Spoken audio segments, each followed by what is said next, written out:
Muy buenas tardes a todos, que Dios les bendiga. Un privilegio volvernos a reunir por acá en esta tarde para compartir la tercera parte del tema Entendidos en los tiempos, a partir de lo que nos enseña el libro de Malaquías.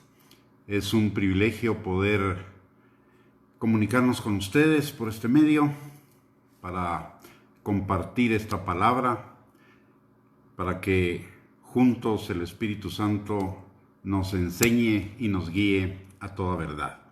Antes de comenzar con la palabra, vamos a orar.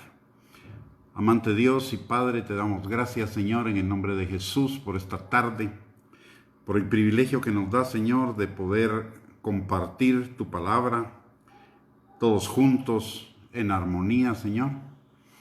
Padre, usa nuestra lengua como pluma de escribiente para escribir tu palabra en el corazón de cada uno de nosotros y que tu Espíritu Santo, Señor, selle esa palabra en nuestros corazones para que produzca fruto y fruto en abundancia para la gloria de tu nombre.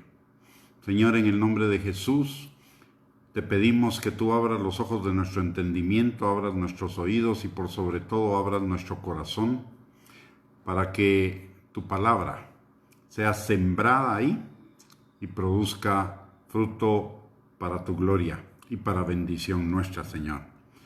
Bendice a cada uno de los que estamos escuchando esta transmisión, guíanos por tu Espíritu Santo y, Señor, sé tú glorificado en todo lo que hagamos en esta tarde. Trabaja en nuestros corazones, trabaja en nuestras mentes, pero por sobre todo, Señor, que tu Espíritu nos transforme. En el nombre poderoso de Cristo Jesús oramos. Amén y amén. Muy bien, mis amados hermanos, vamos a comenzar con la enseñanza haciendo un rápido recordatorio de lo que hemos tratado en las dos partes anteriores para volvernos a ubicar en el contexto de la enseñanza y también para aquellos que nos sintonizan hoy por primera vez, para que puedan ubicarse en el fondo de esta enseñanza. La palabra de Dios nos dice en Primera de Crónicas 12:32 que seamos entendidos en los tiempos para saber lo que necesitamos hacer, y no solo nosotros, sino también para compartirlo con nuestros hermanos y guiarlos. Y por el otro lado también la palabra de Dios nos enseña que todo lo que ya pasó volverá a pasar, y lo que está pasando volverá a pasar también en el futuro, o sea que los ciclos se repiten. Estamos a las puertas de la segunda venida de Cristo, y cuando era cercana la primera venida de Cristo, el Señor, por el Espíritu Santo, nos dejó el libro de Malaquías como un libro que sirviera de guía y de preparación a los creyentes para la primera venida de Cristo. Pero igualmente, cuando analizamos todo lo que el libro de Malaquías nos enseña, esta advertencia o esta declaración del libro de Malaquías sigue siendo vigente para nosotros hoy. Así que por eso hemos escogido el escudriñar el libro de Malaquías en estos tres temas. Podrían ser cuatro, vamos a ver más adelante, para que nosotros podamos estar entendidos de lo que viene, entendidos de la preparación que necesitamos para lo que viene, y que este tiempo, en la crisis de esta pandemia que nos tiene a todos en cuarentena y algunos bajo toque de queda, principalmente durante la noche, ¿por qué Dios está permitiendo esto? Y lo está permitiendo para que nosotros nos preparemos, para que los que no han conocido al Señor lo conozcan, y para que nosotros que ya lo conocemos nos preparemos. ¿Y en qué áreas nos deberíamos preparar? Bueno, la palabra de Dios dice que en los últimos tiempos, antes de la venida del Señor, Él enviará el espíritu de Elías para volver el corazón de los padres hacia los hijos y de los hijos hacia los padres. Y eso nos habla de un fortalecimiento de la familia, en primer lugar. En segundo lugar, también en el libro de Malaquías, la palabra de Dios nos dice que el Señor va a afinar, se va a sentar en su templo a afinar a sus hijos, a perfeccionarlos, a santificarlos, a prepararlos para su segunda venida. En tercer lugar, también nos dice que Él hará una diferenciación entre el justo y el injusto, y entre los que sirven al Señor y los que no le sirven. Así que hay muchos más objetivos en esto, que los vamos a ver posiblemente más adelante, del propósito de Dios para este tiempo, pero nos vamos a centrar en este momento en lo que nos enseña el libro de Malaquías. Yo encuentro 12 puntos que el Señor le habla a su pueblo para prepararse para su venida en el libro de Malaquías. De esos 12 puntos, 7 los vimos en los dos temas anteriores, y vamos a hacer un rápido recordatorio de los primeros 7 temas. El primero lo tenemos en Malaquías capítulo 1, versículos 2 y 3, cuando el Señor le hace al pueblo de Israel una llamada de atención, una observación, una confrontación o una queja. Llámelo como quiera, el punto es que le señala que les hace falta tener un corazón agradecido. Y la palabra de Dios nos dice en el Salmo 103, bendice alma mía Jehová y no olvides ninguno de sus beneficios, precisamente para tener ese corazón agradecido.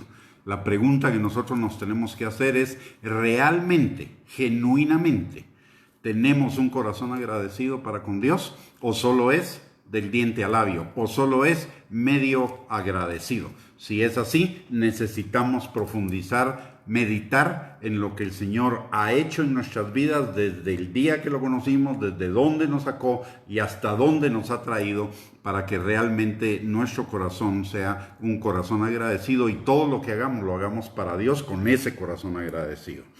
En segundo lugar, en Malaquías capítulo 1, versículos del 4 al 7, el Señor habla al pueblo de que lo tienen en menos, es decir, no lo honran como verdaderamente deberían honrarlo. ¿Y qué significa eso? Que para nosotros hoy, que muchos creemos en el Señor Jesucristo, creemos en Dios como nuestro Salvador, pero nuestra prioridad no es Él. Tenemos otras prioridades: el trabajo, el dinero, la comodidad, la diversión, el éxito, la autoestima, etcétera, etcétera, etcétera. Entonces necesitamos en este tiempo, Dios nos está dando un tiempo para que también examinemos nuestro corazón y lo pongamos a Él verdaderamente en el primer lugar de nuestras vidas, no solo de labios, sino en verdad.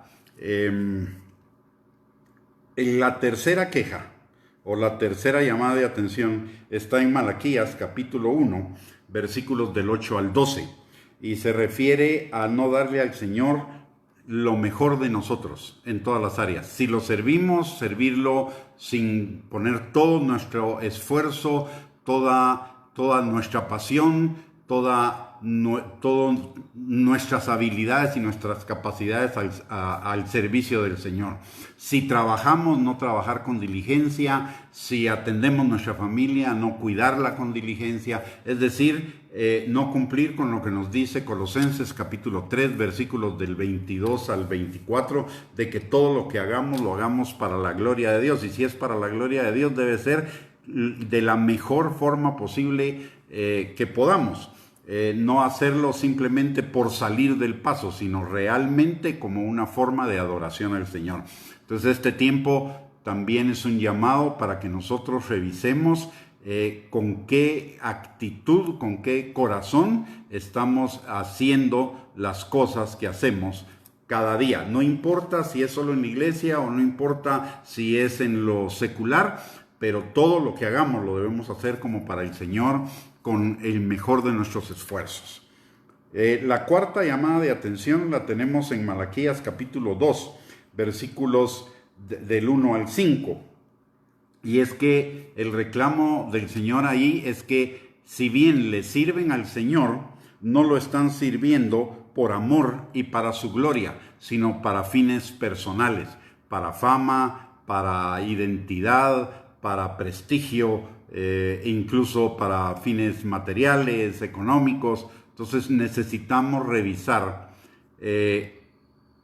la motivación por la cual servimos al Señor. ¿Realmente lo estamos sirviendo a Él porque por amor y para su gloria, o lo estamos haciendo para un beneficio personal? La quinta llamada de atención se refiere a las doctrinas, a las enseñanzas, a lo que nosotros estamos creyendo. ¿Estamos realmente creyendo una sana doctrina? Y atención a esto, en la Biblia no se define específicamente qué es la sana doctrina, pero entendemos por las prioridades que Dios pone en su palabra para nuestra vida cuál es la sana doctrina. Y hay dos cosas que son fundamentales y en las cuales creo que también cada uno de nosotros necesitamos revisar nuestra actitud y si estamos enfocados realmente en eso. La palabra de Dios dice que la voluntad de Dios para con nosotros es que el carácter de Cristo sea formado en nosotros. Y la segunda cosa que la palabra de Dios nos dice es que todo lo que hagamos, lo hagamos por amor. Entonces la pregunta, para mí esa es la sana doctrina. La sana doctrina es vivir en amor y la sana doctrina es enfocarme en que más que en tener fama, en tener éxito, en tener números, en tener una buena identidad, una buena autoestima o en conocer mucho la palabra de Dios, lo que necesito es enfocarme en que el carácter de Cristo sea formado en mí, permitirle al Espíritu Santo que el carácter de Cristo sea formado en mí, muriendo a mí mismo, a mi egoísmo, a mi ego. Y la segunda cosa es vivir en amor. Las dos se relacionan o están relacionadas íntimamente. Entonces yo necesito revisar si realmente mi enfoque de seguir a Cristo es que el carácter de Cristo sea formado en mí y crecer para vivir en amor. La sexta queja, que está en Malaquías capítulo 2, versículos del 10 al 22, se refiere a la división entre nosotros. Para el Señor, la unidad es importante. La palabra de Dios dice que en cuanto nos sea posible, vivamos en paz con todos y persigamos la santidad sin la cual nadie verá al Señor. En el Evangelio de Juan, del capítulo 14 al capítulo 17, encontramos todas las enseñanzas de Jesús en la última cena con sus discípulos. Y la enseñanza que cierra ese momento es una enseñanza acerca de la unidad. Un rogatorio de Jesús para que seamos uno, así como Él y el Padre es uno. Y la indicación de que nos van a conocer como sus discípulos y nos van a creer por el amor que nos tengamos los unos a los otros. Y esto también es importante y aplicable para nosotros el día de hoy. Vemos con esto de las redes sociales, que son una bendición, pero también tienen su parte no de bendición. Vemos que hay una aluvión o una tormenta de críticas entre nosotros los hermanos en el cuerpo de Cristo porque uno no hace las cosas como yo pienso, o porque yo no hago las cosas como el otro piensa, o porque mis prioridades no son las que el otro piensa, o porque mi enfoque de las cosas no es lo que el otro tiene, y no nos hemos percatado que Dios es un Dios de unidad, pero no de uniformidad. Dios es un Dios que tiene diversos dones y cada don trae un enfoque diferente de la misma perspectiva. Es la unidad de todos los enfoques lo que nos da la verdad absoluta en cuanto a una situación. Entonces no deberíamos estarnos criticando, no deberíamos estarnos atacando ni dividiendo, sino respetando nuestras diferencias. Hay una cosa que nos une. Una cosa es la que nos une. Y es la única cosa que es importante y relevante en última instancia. Y es que todos seamos hijos de Dios, creyendo con todo nuestro corazón que Jesús es nuestro Salvador y nuestro Señor. Y que eso nos hace hijos del Padre. Y que el ser hijos del Padre, al ser hijos del Padre, vivimos bajo la gracia y bajo la libertad de la gracia con responsabilidad. Y parte de la responsabilidad es aceptar nuestras diferencias en lugar de estarnos atacando a raíz de esas diferencias. Entonces necesitamos revisar nuestra actitud en relación a si somos hacedores de la unidad o si somos destructores de la unidad. Si lo que hacemos es poner muros o tender puentes. Y somos llamados a tender puentes, no a levantar muros de división. La séptima queja se refiere a no tener en alta estima el matrimonio y la familia. O sea, tenerlo simplemente como algo que está ahí, algo a lo que tengo que vivir y no enfocarme en mi esfuerzo por consolidar mi familia, por consolidar mi matrimonio, por consolidar mi familia, no entendiendo que mi familia es la fuente o el lugar donde se forma una descendencia para Dios.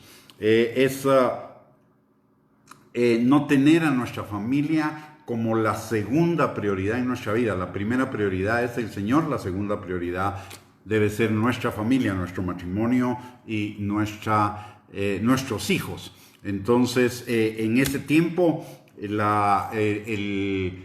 pueblo de Dios no estaba teniendo en alta estima su familia, no estaba procurando consolidar y desarrollar su familia en todas las áreas. Y este es un llamado de atención y nosotros nos tendríamos que hacer la pregunta de si realmente nosotros nos estamos preocupando por fortalecer nuestra familia en todos los ámbitos, en el ámbito material, en el ámbito espiritual, en el ámbito emocional, en el ámbito físico. Si realmente estamos haciendo nuestro mejor esfuerzo porque nuestra familia esté sana en todos esos aspectos. Hay muchos padres que se enfocan en la provisión económica y está bien, es parte de la necesidad, pero no es la única necesidad que estamos llamados a suplir en nuestra familia, tanto hombres como mujeres. Hay un tema ahí de crecimiento espiritual, hay otro tema de restauración del corazón, hay un tema también de sanidad física, así que debemos o necesitamos enfocarnos en la sanidad integral de nuestra familia. ¿Lo estamos haciendo? Es la pregunta que Dios nos llama a evaluar el día de hoy, si estamos siguiendo esa prioridad. Hasta aquí fueron los 7 temas que en las 2 anteriores reuniones que tuvimos analizamos. Hoy vamos a analizar las siguientes 5 y estas 5 están en el capítulo 3 del libro de Malaquías, una es en el 2:17. Dice la palabra: habéis hecho cansar a Jehová con vuestras palabras y decís, ¿en qué le hemos cansado? En que decís, cualquiera que hace mal agrada a Jehová, y en los tales se complace. O si no, ¿dónde está el Dios de justicia? Esto es, básicamente, se refiere a reclamarle a Dios que Él no hace las cosas a nuestro gusto, que Él no hace las cosas como nosotros quisiéramos. Y esto nos lleva un poco a la actitud de Job, de sentirnos más justos que Dios, de que nosotros sabemos más que Dios. Así que esta llamada de atención es para que examinemos nuestro corazón a ver si no hemos sido reclamadores de Dios porque Dios no hace las cosas como nosotros quisiéramos. He escuchado a muchísima gente que a manera de queja dice: yo no entiendo por qué Dios permite tal cosa, yo no entiendo por qué Dios bendice a aquel y no bendice a este, y yo no entiendo por qué Dios hace esto y no hace lo otro. Eso es cuestionar la justicia de Dios. No es realmente que querramos entenderlo, es que en el fondo estamos cuestionándolo a Él, y al cuestionarlo a Él estamos demostrando que realmente no creemos lo que la palabra de Dios nos dice. La palabra de Dios nos dice que Dios es justo, santo, perfecto, que Él tiene control de todas las cosas, que Él sabe lo que está haciendo, que toda buena dádiva y todo don perfecto viene de Él, en fin, que Él es santo, Él no puede hacer nada malo. Entonces, nosotros no tendríamos por qué estar dudando ni de la bondad, ni de la justicia, ni del poder de Dios. Cada vez que dudamos, lo que es realmente le estamos diciendo al Señor, en otras palabras, yo soy mejor que tú, o yo pienso las cosas mejor que tú, o yo debería ser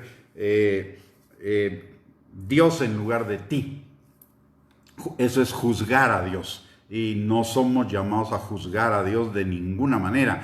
De hecho, es lo que le dice Dios a Job cuando en los últimos capítulos, cuando le dice: ¿dónde estabas tú cuando yo hice el mar? ¿Dónde estabas tú cuando yo hice toda la tierra, todos los animales, toda la creación, cuando le puse límites, cuando hice todo esto perfecto? Realmente nosotros, lo que Dios está diciendo ahí es: yo soy más inteligente que tú, yo sé más que tú, yo sé lo que estoy haciendo.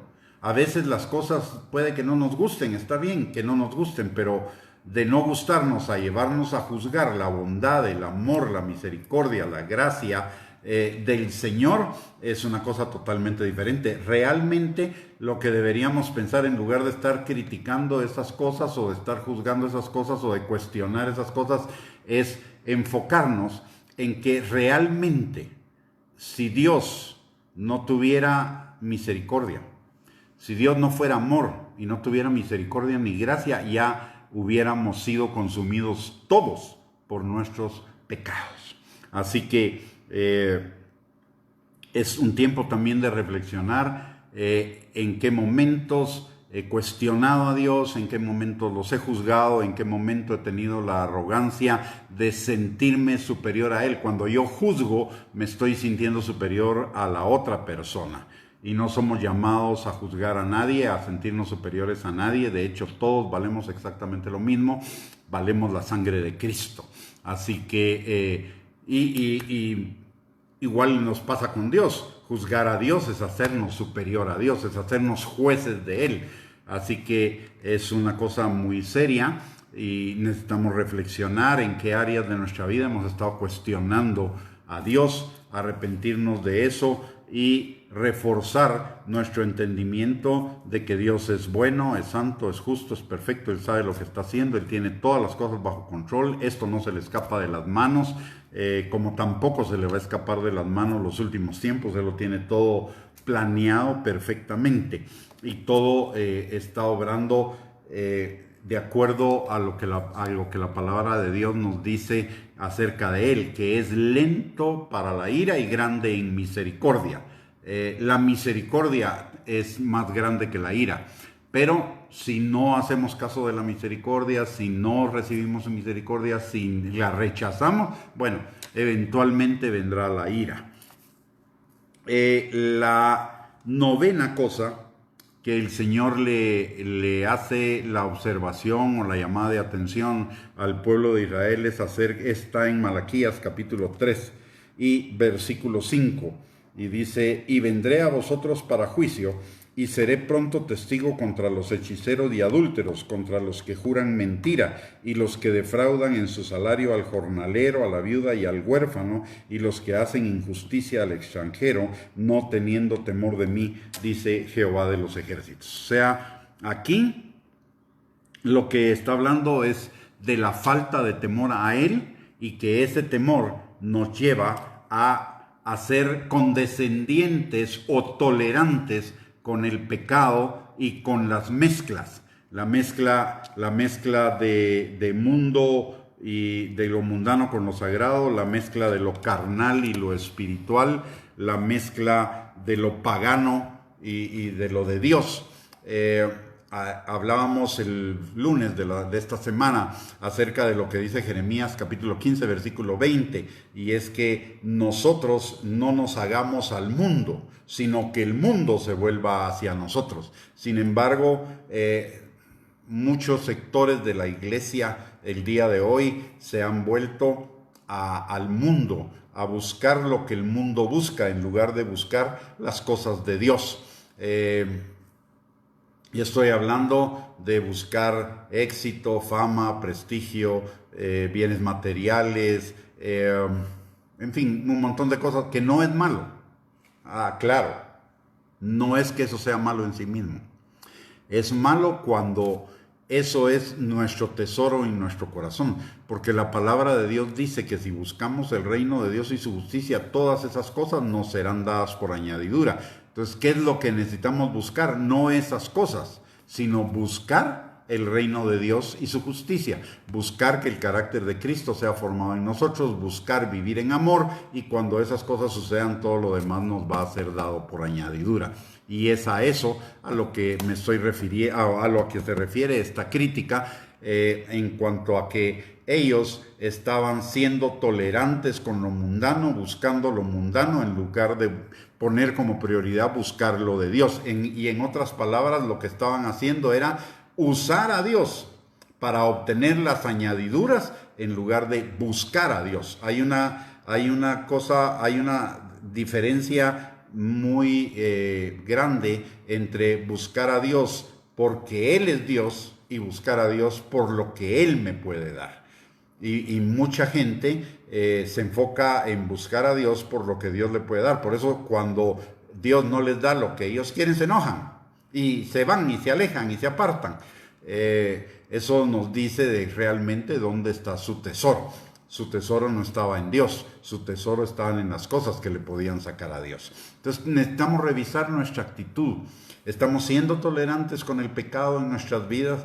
¿Estamos realmente buscando las cosas de Dios? ¿Estamos poniendo nuestra mirada en las cosas de Dios?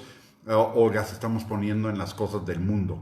¿Nos interesa más lo temporal que lo eterno? Esa es una pregunta que nosotros tendríamos que hacernos. Y es una pregunta que no solo ahora, debería ser una pregunta constante. Porque yo, por lo menos en mi vida, se los confieso, hay momentos en que me veo andando detrás de lo temporal en lugar de andar detrás de lo de Dios. Y eso nos conduce al pecado, nos conduce afuera de la voluntad de Dios, nos conduce a problemas. Entonces, constantemente necesitamos examinar nuestros caminos en ese sentido. Por eso la palabra en el Salmo 119, 59 dice: consideré mis caminos y me volví a tus testimonios. Entonces este es un tiempo de considerar nuestros caminos. Estas son 12 pautas para considerar nuestros caminos y volver nuestros pies a sus testimonios. Pasemos entonces ahora a la 10ª crítica o llamada de atención que Dios le hace al pueblo de Israel para que se prepare para la venida de Cristo. Y esta está en Malaquías capítulo 3 versículos 6 al 7. Dice: porque yo, Jehová, no cambio. Por esto, hijos de Jacob, no habéis sido consumidos. Desde los tiempos de vuestros padres os habéis apartado de mis leyes y no las guardasteis. Volveos a mí y yo me volveré a vosotros, ha dicho Jehová de los ejércitos. Mas dijiste: ¿en qué hemos de volvernos? Esto nos habla de que el pueblo de Israel creía que estaba siguiendo a Dios, pero en realidad lo que estaba siguiendo era su religiosidad, su tradicionalismo. ¿Y esto qué significa? Que estaban siguiendo normas humanas que invalidaban las normas de Dios. Estaban siguiendo una vida que era falta de amor, falta de misericordia, falta de gracia. Era una vida de manipulación y de control, que lo hacían todo en el nombre de Dios. Y eso lo podemos ver en el caso de los fariseos. Los fariseos en el tiempo de Jesús tenían todas estas características. Para ellos era más importante su posición que realmente creer en el Hijo de Dios. Ellos sabían que era el Hijo de Dios.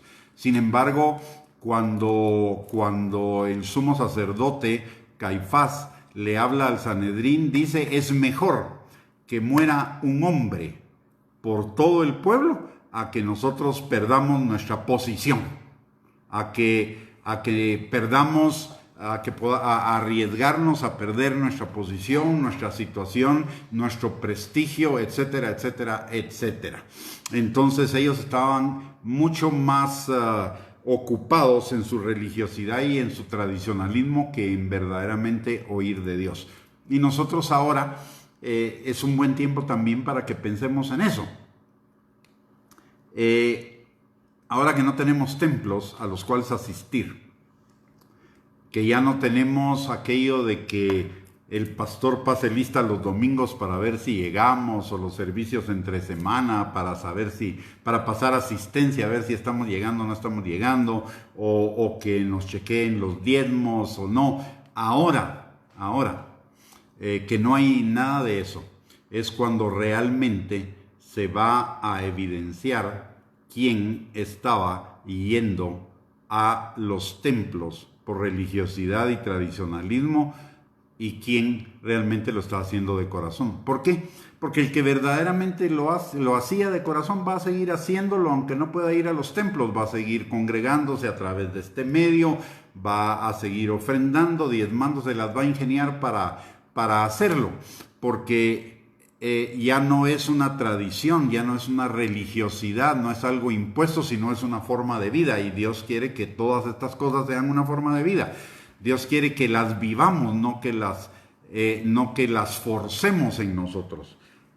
Así que es un buen tiempo para saber si yo estoy siguiendo a Dios por religiosidad y tradición o lo estoy siguiendo verdaderamente por amor. Si lo estoy, si mi vida cristiana no es una vida de hacer las cosas porque otros me dicen que las haga o porque las tengo que hacer, sino porque las quiero hacer y las hago por amor. Así que esa es la décima queja o la décima llamada de atención, a que nos despojemos de toda religiosidad y podamos amar a Dios, seguir a Dios en libertad, pero con responsabilidad. La palabra, la gracia no es algo que solo se da en el momento de la salvación. Vivimos la vida cristiana por gracia. ¿Y qué significa la gracia? La gracia significa libertad, pero también significa un crecimiento en nuestra responsabilidad. Y la responsabilidad está delineada o está marcada por el amor. Por eso el amor es tan importante. Por eso necesitamos hacer las cosas para Dios, para el prójimo, para nosotros, por amor.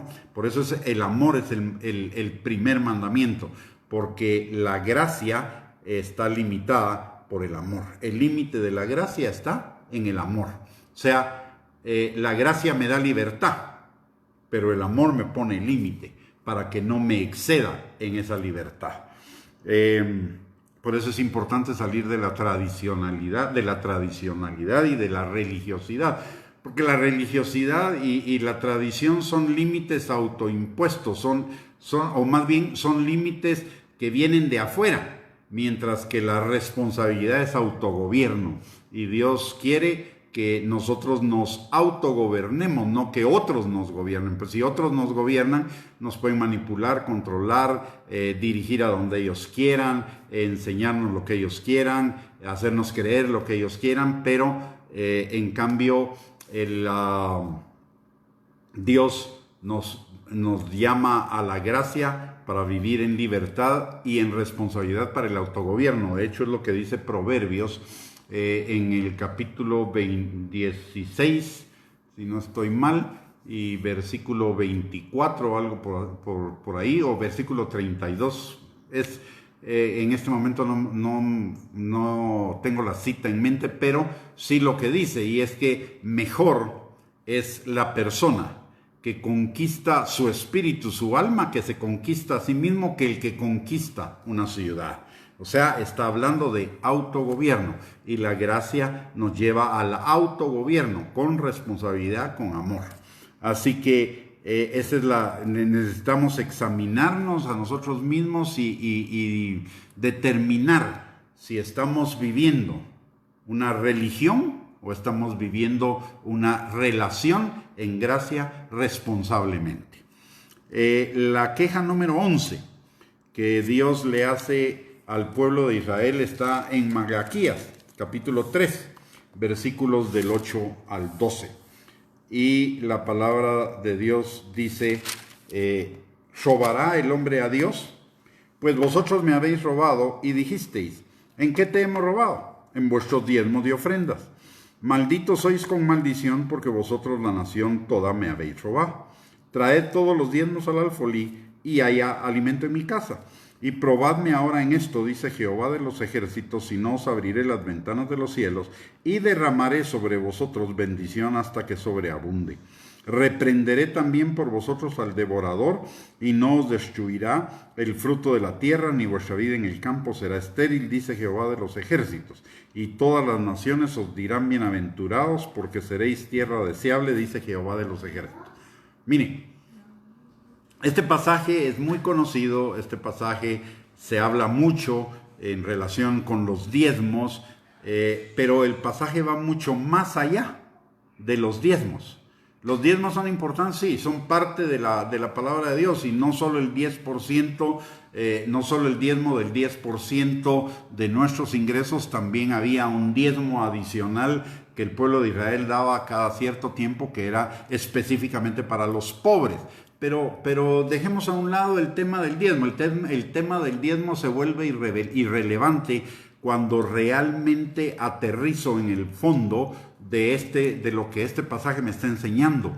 Y lo que este pasaje nos está enseñando es que lo que había en el pueblo de Israel era amor al dinero. Cuando yo amo el dinero, no suelto el dinero, así de sencillo. No doy, no ofrendo, no hago nada con el dinero más que jalarlo para adentro, como el asadón. Realmente lo que el Señor está hablándonos en este pasaje es dónde está nuestro corazón.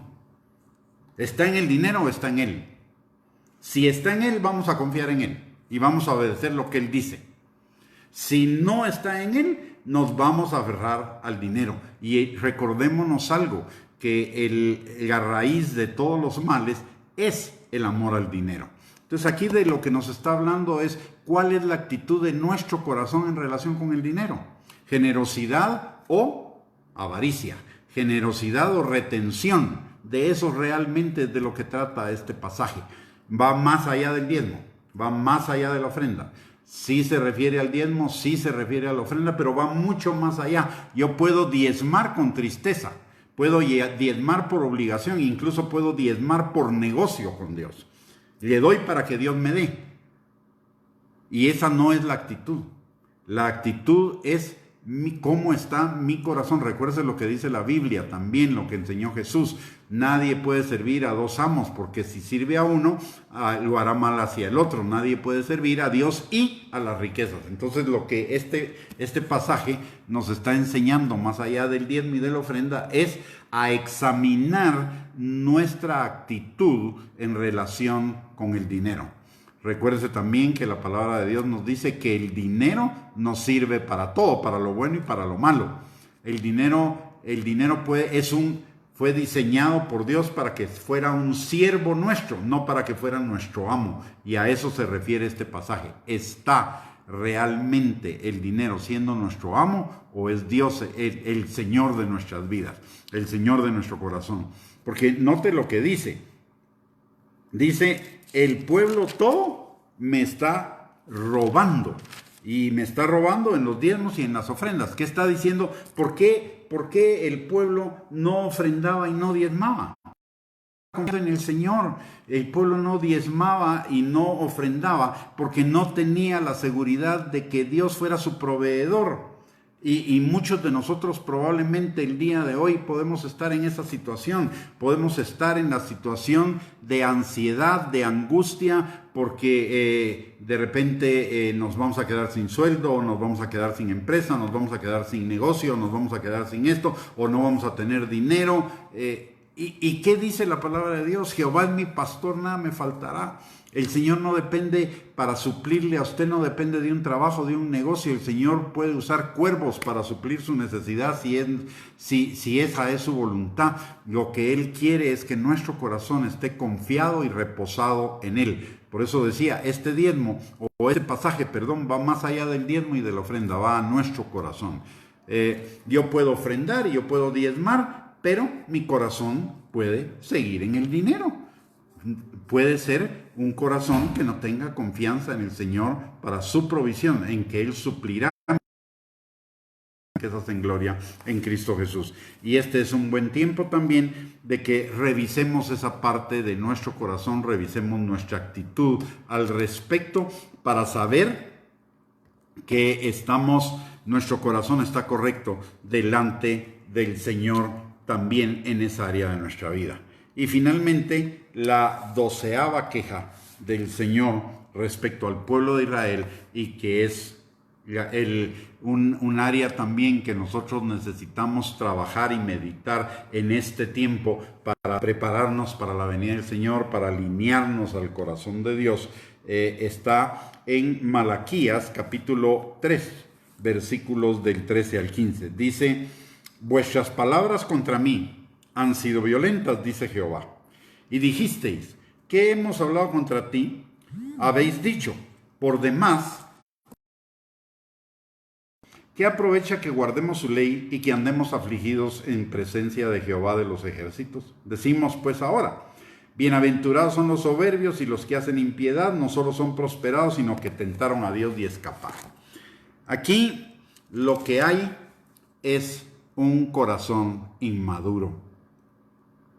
Un corazón que no ha entendido realmente la bendición, que no ha comprendido realmente el privilegio de ser salvo.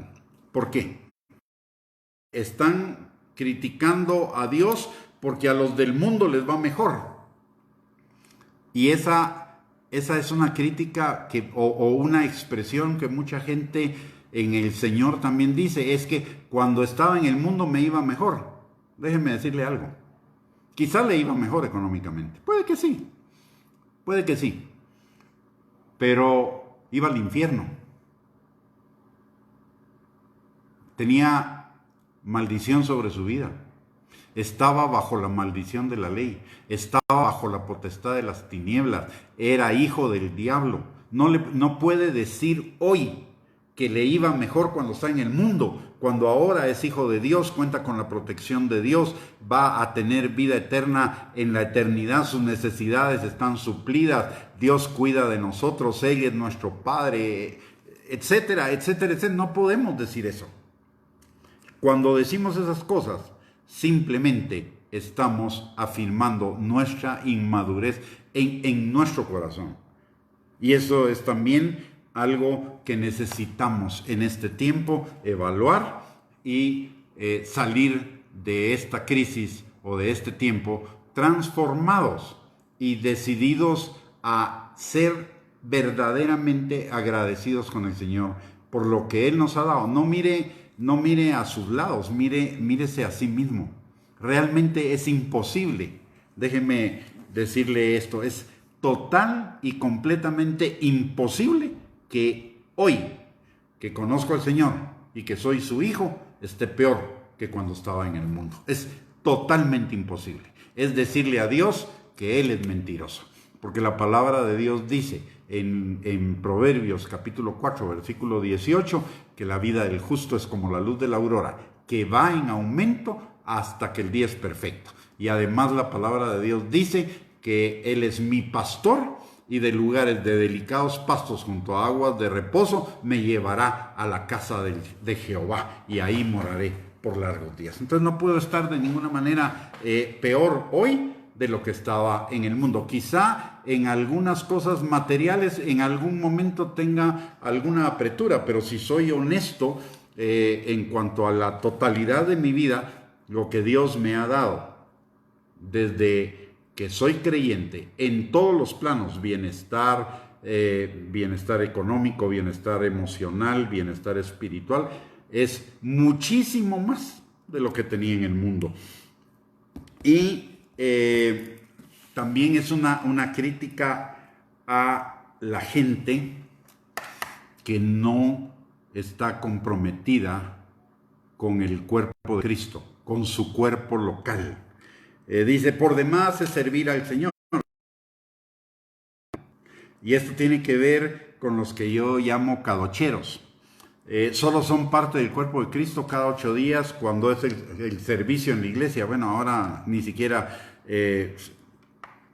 a saber si están siendo cadocheros todavía, porque he visto en algunos momentos que incluso la gente que era impuntual al llegar a la iglesia los domingos sigue siendo impuntual en los servicios por Facebook Live.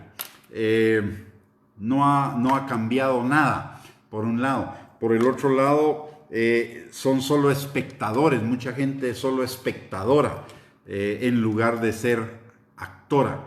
Somos el cuerpo de Cristo y siendo el cuerpo de Cristo estamos llamados a activar en el cuerpo de Cristo, no solamente llegarnos a sentar a una reunión y salir de ella y ya. Dejar de ser receptores para ser dadores, dice la palabra en Mateo capítulo 10, versículo 8, que lo que de gracia hemos recibido, lo demos de gracia. O sea, también necesitamos evaluar nuestra actitud en relación a involucrarnos en la vida del cuerpo, en el servicio del cuerpo, en el desarrollo del cuerpo de Cristo. Mucha gente a veces se acerca y le dice a uno, pero pastor, ¿por qué no crecemos? Y la pregunta que yo haría es, ¿en qué estoy yo involucrado para el crecimiento de mi congregación? Evangelizo, testifico, invito, aporto, sirvo. Si somos el cuerpo de Cristo, somos para servirnos los unos a los otros, para apoyarnos los unos a los otros, para ser parte activa los unos de los otros. Y todos tenemos una actividad que Dios nos ha asignado en el cuerpo. La palabra de Dios nos enseña que equipara la iglesia al cuerpo de Cristo. Y en el cuerpo de Cristo no hay ningún órgano que sea inútil.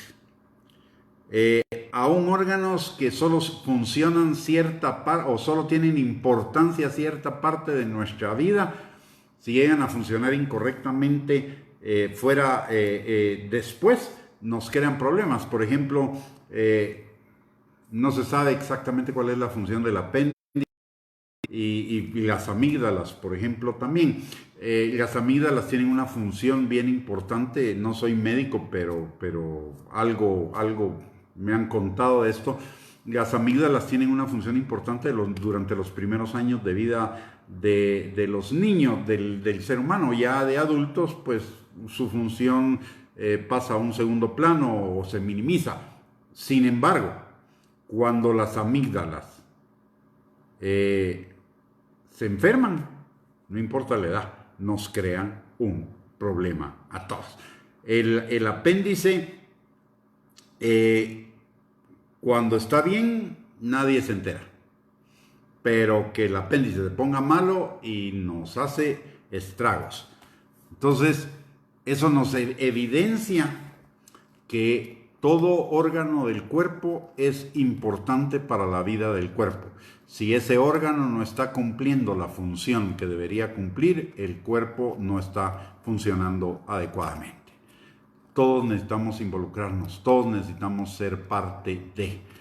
Hoy, que no tenemos congregaciones en donde reunirnos, sino que nos estamos reuniendo en congregaciones virtuales a través del Facebook, es un tiempo de tomar nuestro lugar de servicio en nuestro hogar, ministrando a nuestra pareja, tanto hombres como mujeres, esposo o esposa, ministrando a nuestra pareja, ministrando a nuestros hijos.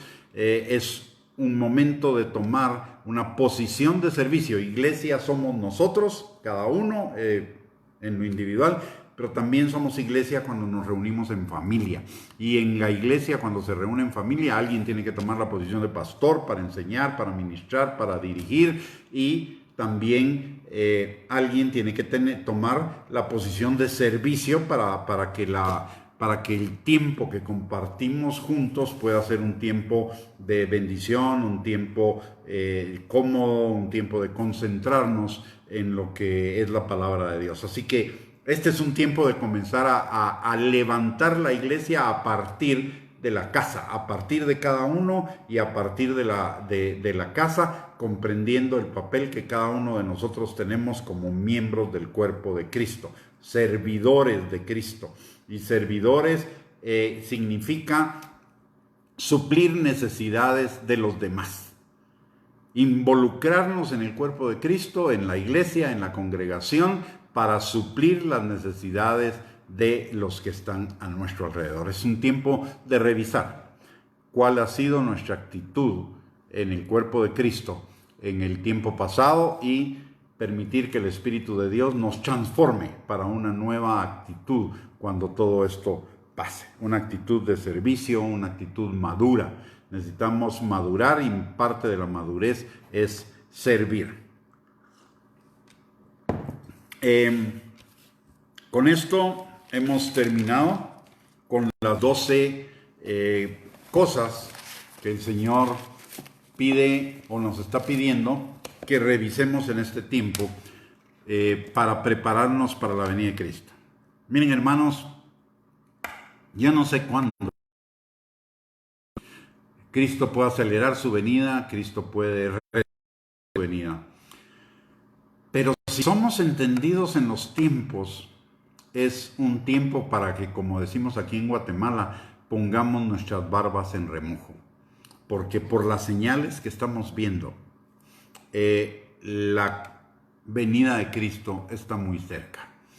Hemos estado oyendo mucho acerca de los preparativos para el gobierno mundial. Quizá no sea hoy, quizá no sea este año, quizá no sea el año próximo, o en los próximos 2 o 3 años, quizás sí, nadie lo sabe. Pero lo que sí es cierto es que hay demasiada información de demasiadas situaciones que están apuntando hacia el establecimiento de ese gobierno mundial. Y ese es el gobierno del anticristo. Y eso es el inicio de la tribulación. Pero antes de la tribulación, para nosotros los cristianos, es el arrebatamiento de la iglesia. O sea, si lo del gobierno mundial es inminente y el arrebatamiento de la iglesia es antes de lo inminente, entonces es para que pongamos nuestras barbas en remojo. Que nosotros nos preparemos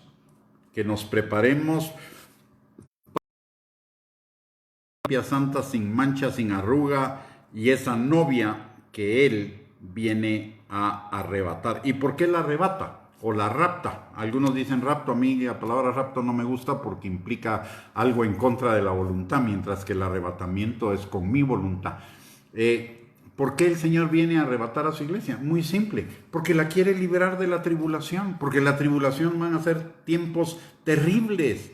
A partir de que la iglesia sea arrebatada, si lo de hoy puede ser terrible, lo que va a venir después es mucho más terrible. Y el Señor quiere librar a su iglesia, pero quiere que nos preparemos para ser librados en ese tiempo. Amén. Entonces necesitamos prepararnos. Mire, Jesús enseñó en Mateo 24. Por lo menos las 4/5 partes de Mateo 24 son la cronología o la ruta que van a seguir, que se va a seguir para llegar a los últimos tiempos. Pero hay una 5ª parte del capítulo 24 en que se dedica a hablarnos de la necesidad de estar preparados para su venida. Y en el capítulo 25, todo el capítulo 25 del libro de Mateo, nos habla de preparar nuestro carácter, prepararnos en nuestra mayordomía, prepararnos en el amor. ¿Eso qué quiere decir? Que los tiempos finales para el Señor son importantes. pero más importante que los tiempos finales es que usted y yo estemos listos para el momento del arrebatamiento de la iglesia. Y déjeme decirle algo más. Usted y yo no tenemos que esperar el arrebatamiento para llegar para que nuestro día del Señor. Usted y yo podemos morir hoy, podemos morir en la noche y ese va a ser nuestro día del arrebatamiento. Y nadie tiene asegurada la vida de aquí a fin de año. Nadie. O sea, nuestro arrebatamiento puede ser hoy. La pregunta es, ¿estamos listos para ese arrebatamiento? Esa es la idea de toda esta enseñanza. Esta es la idea. ¿Y por qué es la idea de esta enseñanza? Porque es la idea de Dios. Podríamos estar enseñando muchas otras cosas, pero la idea de Dios, en primer lugar, es que aprovechemos este tiempo para prepararnos para su venida. Que este tiempo no sea en vano, que de este tiempo salgamos usted y yo mejores de como entramos, que de este tiempo maduremos en nuestra vida como creyentes. Al madurar en nuestra vida como creyentes vamos a madurar en todo lo demás y vamos a tener todas las añadiduras al salir de esto, pero necesitamos madurar en nuestra vida como creyentes, necesitamos prepararnos, necesitamos estar listos para su venida. Así que les animo, les exhorto para que nos enfoquemos en este tiempo, no solo en llegar temprano a nuestras casas, sino en aprovechar bien el tiempo y aprovecharlo para fortalecer nuestra familia y aprovecharlo para fortalecer nuestra relación con el Señor en base a estos 12 puntos que nos habla la palabra de Dios.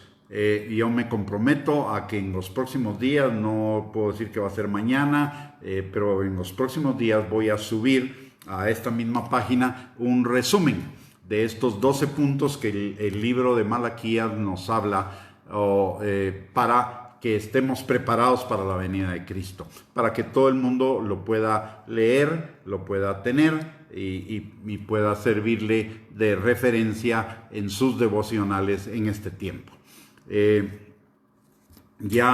Solo antes de terminar, quiero recordarles algunas cosas. La primera es que seamos obedientes como cristianos, como buenos cristianos, seamos obedientes a nuestras autoridades. Y si nuestras autoridades dicen que tenemos que estar en nuestra casita a las 6 de la tarde, tenemos que estar en nuestra casita a partir de las 6 de la tarde. Si dice que tenemos que usar mascarillas, tenemos que usar mascarillas todo el tiempo. Que obedezcamos. Es para nuestro bien. No nos están diciendo nada que sea pecado, es para nuestro bien, para bendecirnos. Así que seamos obedientes, cumplamos con el distanciamiento social. Si el virus se mueve a través de las personas, si las personas no nos movemos, el virus no se mueve.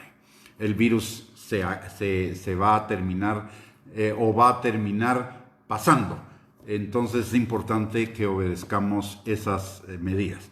La segunda cosa que quería pedirles es que este tiempo es un tiempo para que veamos a nuestro alrededor quienes tienen necesidad realmente y que seamos las manos de Dios supliendo esa necesidad.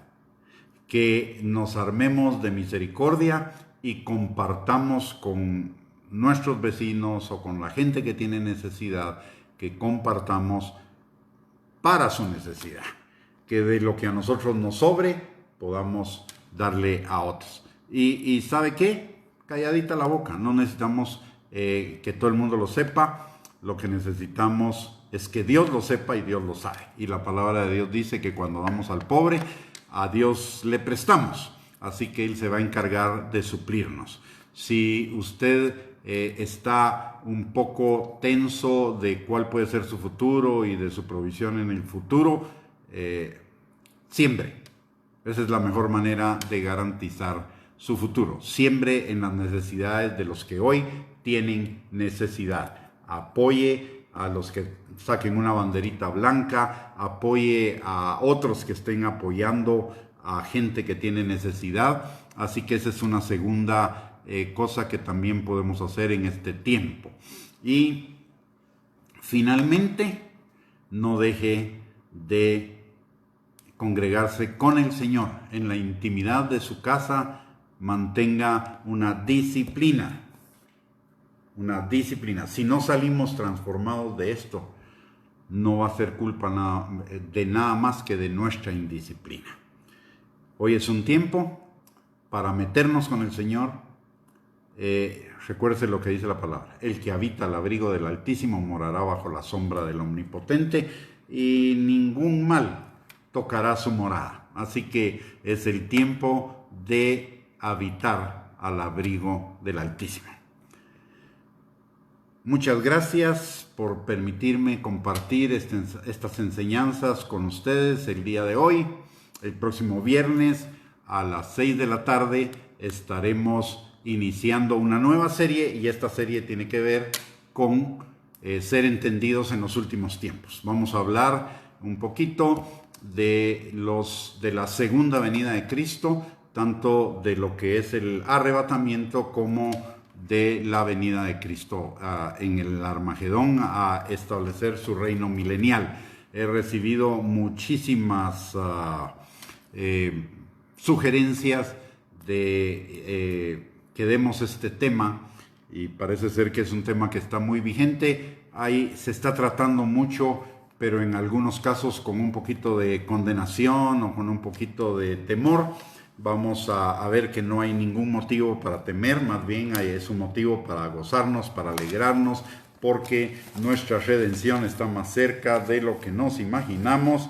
Y además la palabra de Dios nos dice que los que aman su venida recibirán de él la corona de justicia. Y saber de su venida es saber de su victoria, y es descansar en su victoria. Y porque estamos en él, tenemos nosotros victoria. Así que los espero el próximo viernes a las 6 de la tarde por este mismo medio, para iniciar nuestra serie acerca de la venida de Cristo. Mientras tanto, reciban un fuerte abrazo y permítame terminar esta enseñanza orando. Padre bendito, te doy gracias, Señor, en el nombre de Jesús, por la vida de cada uno de nosotros, Señor. Te pedimos, mi Dios todopoderoso, que tu mano esté sobre nosotros y sobre nuestras familias, sanando al enfermo, restaurando al quebrantado, libertando al que está cautivo, sacando al que está preso de la cárcel, fortaleciendo al debilitado, levantando al caído, supliendo cada necesidad, Señor. Y por sobre todo, cambiando, Señor, toda tristeza, todo afán, toda ansiedad, todo sentimiento y actitud negativa, Señor, en tu gozo, que es nuestra fortaleza, Padre. Y acercándonos y dándonos a cada uno de nosotros más hambre y sed de ti. Señor, gracias por el privilegio de compartir tu palabra, gracias por el privilegio de reunirnos bajo la dirección de tu Espíritu Santo para ser enseñados en tu palabra, Señor. Añádele bendición a tu palabra en la vida de cada uno de nosotros, Padre, y recibe tú toda la gloria, la honra y la alabanza.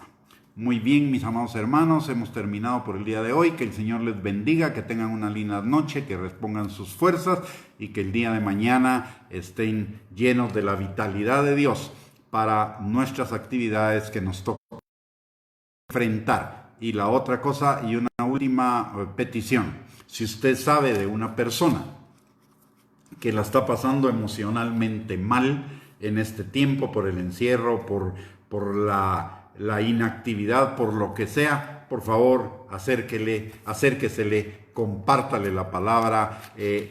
Recuérdese que la palabra es para exhortar, para edificar, para consolar. Así que acérquesele, bendígale, así como usted ha sido bendecido por el Señor, dé de gracia lo que de gracia ha recibido. Bendiciones, que el Señor les guarde y nos vemos el próximo viernes. Un abrazo para todos.